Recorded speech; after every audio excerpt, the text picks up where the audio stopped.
Di sebuah desa kecil, seorang petani bernama Budi menghadapi masalah serius. Ladangnya yang subur tiba-tiba mengalami penurunan hasil panen. Ia telah menggunakan pupuk dengan berbagai unsur hara, namun tanaman tetap tumbuh kerdil. Suatu hari, seorang ilmuwan agronomi datang ke desa tersebut. Ia memperkenalkan konsep hukum Justus von Liebig, sebuah prinsip yang mengatakan bahwa pertumbuhan tanaman dibatasi oleh unsur hara yang tersedia dalam jumlah paling sedikit. Budi mulai menganalisis tanahnya dan menemukan bahwa ladangnya kekurangan beberapa unsur mikro, meskipun kalium, nitrogen, dan fosfor melimpah.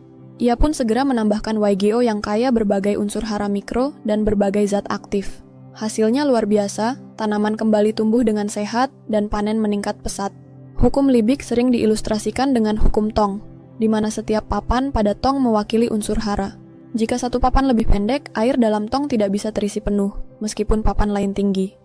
Prinsip ini tidak hanya berlaku untuk pertanian, tetapi juga dalam banyak aspek kehidupan, termasuk ekonomi dan teknologi.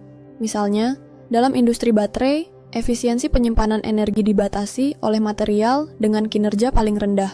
Begitu juga dalam kecerdasan buatan, di mana kecepatan pemrosesan data ditentukan oleh komponen paling lambat dalam sistem. Sejak ditemukan pada abad ke-19, hukum Liebig tetap relevan.